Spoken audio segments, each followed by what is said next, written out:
బబ్లు, విశాల్ ఇంకా వికాస్ ముగ్గురు మంచి స్నేహితులు. కోల్కతాలో ఉండేవారు. వారి ముగ్గురు కాలేజ్ చదువులు అయిపోయాయి. ముగ్గురు కూడా ఏ పని లేకుండా ఉండేవారు. ఒకరోజు మాటల్లో విశాల్ ఇలా అన్నాడు. అరే, మీరు బహన్గఢ్ కోట గురించి ఏమైనా విన్నారా? చాలా విన్నాను నేను ఆ కోట గురించి. రాజస్థాన్లో ఉంది.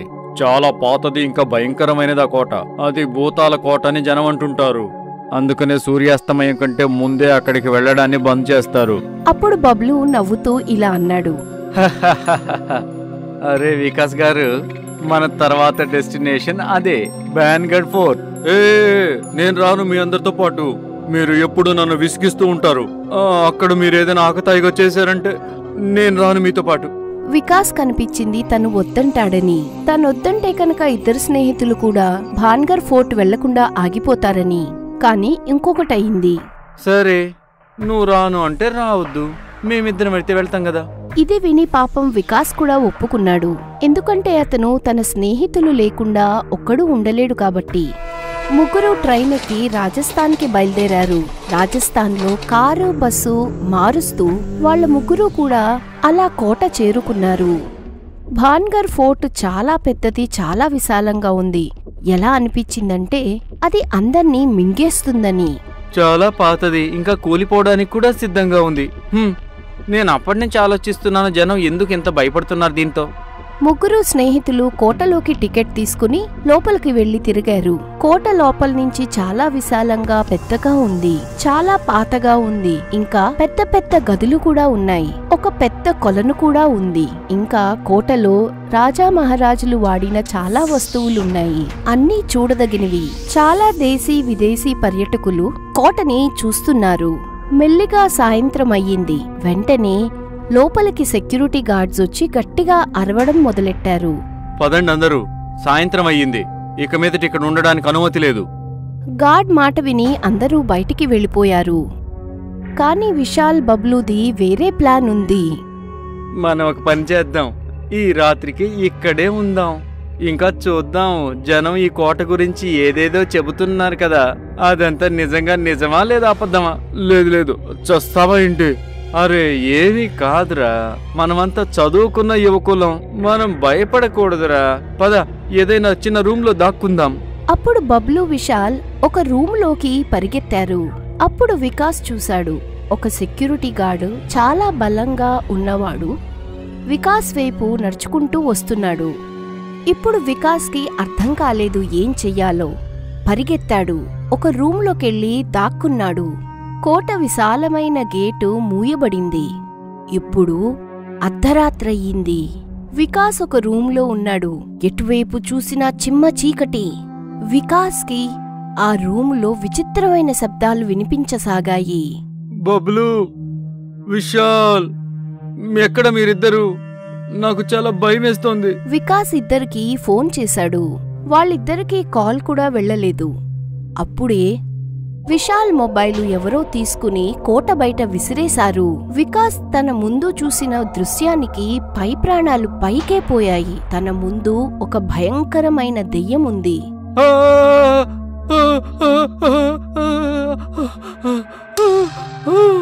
వికాస్ భయంతోటి కోటలో ఇటు అటు పరిగెత్తసాగాడు. కోటలో ఎటువైపు చూసినా అన్ని వైపులా దెయ్యాలే. పనిచేసేవాళ్ల దెయ్యాలు, సిపాహీ దెయ్యాలు, రాజుగారి దెయ్యాలు, రాణి దెయ్యాలు. ఇంకా వికాస్ వాళ్ళందరి మధ్యలో, భూతాల మధ్యలో పిచ్చిగా పరిగెడుతున్నాడు. దెయ్యాలు వచ్చి వికాస్ని గట్టిగా తోసి పడేస్తూ ఉండేవి. ఇంకా అవి ఎగురుతూ ఉండేవి. వికాస్ ఇటూ అటూ పడిపోతూ ఉండేవాడు. ఇంకా గట్టిగా అరుస్తున్నాడు, కాపాడండి, నన్ను కాపాడండి. కోట బయట ఒక సెక్యూరిటీ గార్డ్ కూర్చునున్నాడు. అప్పుడే విశాల్, బబ్లు ఆ సెక్యూరిటీ దగ్గరికొచ్చారు. మీరిద్దరు ఇక్కడేం చేస్తున్నారు? వెళ్ళిపోండి ఇక్కడి నుంచి. విశాల్ ఏడుస్తూ అన్నాడు, మమ్మల్ని క్షమించండి, మా వల్ల తప్పు జరిగింది. మేము తమాషాగా మా స్నేహితుడితో చెప్పాము మనం ఈ రాత్రికి అక్కడే ఉందామని. అతను నిజంగానే అక్కడ ఉండిపోయాడు. మేము హోటల్కి వెళ్ళిపోయాం, కానీ అతని హోటల్ తిరిగి రాలేదు. ప్లీజ్ ఏదైనా చేయండి. ఏదైనా సరే, కోట తలుపు లేక ఉదయం మాత్రమే తెరుచుకుంటాయి. బబ్లు చాలా డబ్బులు సెక్యూరిటీ గార్డ్కి ఇచ్చాడు. అతను ఒప్పుకున్నాడు. అతను కోట తలుపులు తెరిచాడు.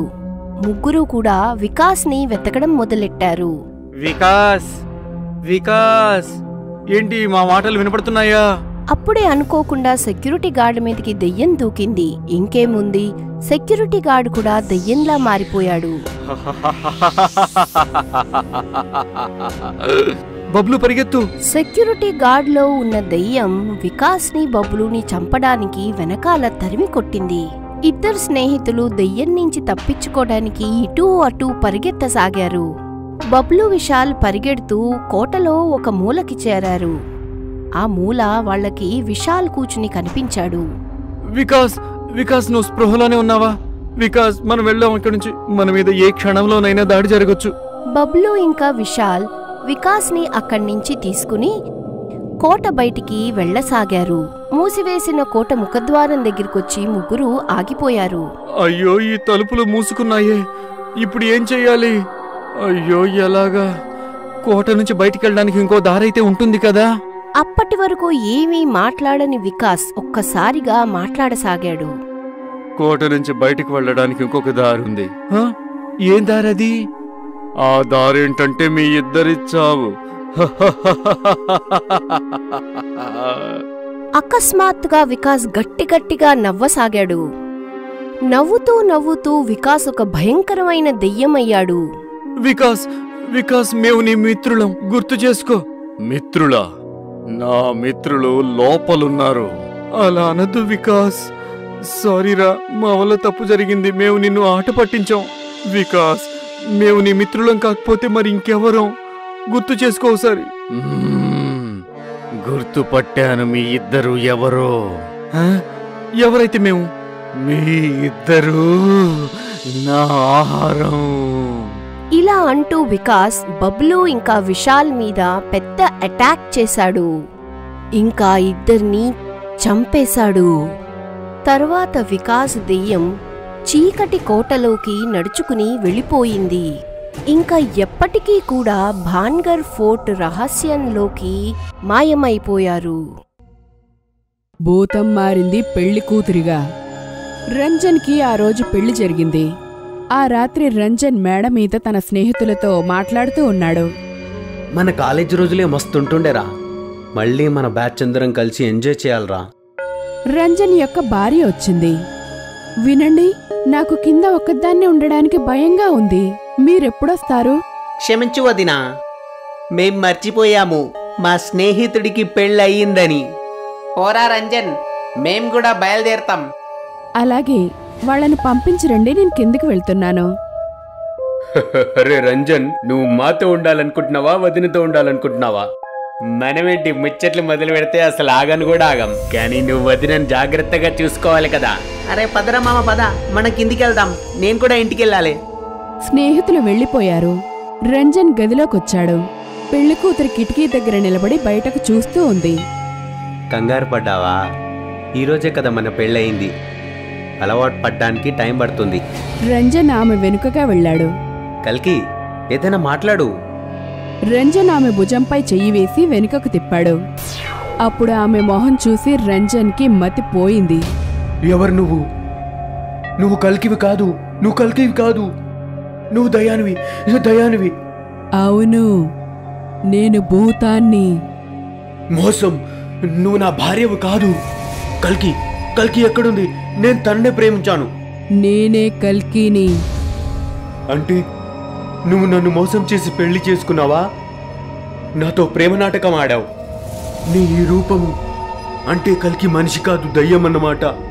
అవును, నువ్వు సరిగ్గానే చెప్పావు. నువ్వు ఇక్కడి నుంచి వెళ్ళిపో. నేను వెళ్ళిపోవాలా? నేను భూతాన్నే కావచ్చు, కానీ నీ భార్యను కూడా. 7 జన్మలు కలిసుంటానని ప్రమాణం చేస్తావు నువ్వు. కానీ మొదటి రాత్రే ఇంటి నుండి వెళ్ళిపోమంటున్నావా? పాపం వస్తుంది నీకు, పాపం. ఓ భగవంతుడా, ఏం చేయాలి? నన్ను నీ భార్యగా స్వీకరించు, మరియు నా ఆకలిని తీర్చు. ఎలాంటి ఆకలి? నేను నీ స్నేహితులని తినాలని అనుకుంటున్నాను. అసలు ఏం మాట్లాడుతున్నావు? వాళ్ళు నా స్నేహితులు. కానీ నేను నీ భార్యను కదా. నువ్వు నా కోరికలన్నీ తీరుస్తానని ప్రమాణం చేశావు ఈశ్వరుని సాక్షిగా. ఇప్పుడు నువ్వు నా ఆకలిని తీర్చలేదో నీకు పాపం తగులుతుంది. పాపం. ఓ భగవంతుడా, నేనొక పెద్ద పద్మవ్యూహంలో చిక్కుకున్నా. నేనిప్పుడు పడుకుంటాను. నీ దగ్గర ఒక రాత్రంతా గడువుంది. ఆలోచించుకో. అమావాస్య 3 రోజులు. నీ 3 స్నేహితులను నువ్వు కనుక నీ స్నేహితులను త్యాగం చేస్తే అప్పుడు నేను 3 అమావాస్యల తర్వాత నేనుగా వెళ్ళిపోతాను. అప్పుడు నువ్వు ఈ పెళ్లి యొక్క బంధనం నుంచి ముక్తి పొందుతావు. మరి నేను నిరాకరిస్తే? అలా అయితే ఈ వివాహ బంధం నుంచి నీకు జీవితాంతం ముక్తి లభించదు. అలా చెప్పి పెళ్లి కూతురు వెళ్లి పడుకుంది. మరియు రంజన్ రాత్రంతా ఆలోచిస్తూనే ఉన్నాడు. ఉదయం కాగానే రంజన్ స్నేహితులను కలవడానికి వెళ్ళాడు. అరే రంజన్, ఇంత పొద్దున ఎందుకు పిలిచావురా? నేను మీతో ఒక విషయం మాట్లాడాలి. అలా అంటూనే రంజన్ 3కి రాత్రంతా జరిగింది చెప్పాడు. రంజన్ యొక్క మాటలు విని స్నేహితులందరూ షాక్ తిన్నారు. మీరే చెప్పండ్రా, ఇప్పుడు నేనేం చేయాలి? నువ్వేం బాధపడకు రంజన్. నిన్ను ఆ దయ్యం నుంచి విముక్తి కలిగించడానికి మేం సిద్ధంగా ఉన్నాం. ఈ రోజు అమావాస్య రాత్రి కదా, మొదటగా నేనే వెళ్తాను. రాత్రయ్యింది. కుందన్ రంజన్ యొక్క ఇంటికి వెళ్ళాడు. వదినెక్కడుందిరా రంజన్? తన గదిలో. సరే, నేను లోపలికెళ్తాను. ఆగు కుందన్, మనమిక మళ్ళీ కలవమేమో. అంతా మంచిగా జరిగితే కలుస్తాం. ఇద్దరు స్నేహితులు ఒకరినొకరు గట్టిగా కౌగిలించుకున్నారు. జాగ్రత్తగా ఉండు రంజన్, నేను వెళ్తాను. కుందన్ గదివైపుగా వెళ్ళాడు. పెళ్లి కూతురు గది యొక్క తలుపులు మూసేసింది. వెళ్ళిపోవాలనుకుంటున్నావా? లేదు, నాతో ఏం చేయాలనుకుంటున్నావో అది చెయ్యి, నేను సిద్ధంగా ఉన్నాను. అలాగే, నువ్వెలా అంటే అలాగే. పెళ్లి కూతురు భయంకరమైన భూతంగా మారిపోయింది మరియు కుందన్ని తినేసింది. సరిగ్గా ఇలాగే పెళ్లి కూతురు రమేష్ని మరియు అతని స్నేహితుడిని తినేసింది. ముగ్గురిని ఎలాగో తినేశావు, నన్ను కూడా తినే. ఇప్పుడు నన్ను కూడా ఈ జీవితము, ఈ వివాహం నుంచి విముక్తి కలిగించు. ఇప్పుడు నేను బతికి ఏం సాధిస్తాను? ధైర్యంగా ఉండు. పౌర్ణమి రాత్రి మొత్తం ప్రశ్నలకు జవాబులు దొరుకుతాయి.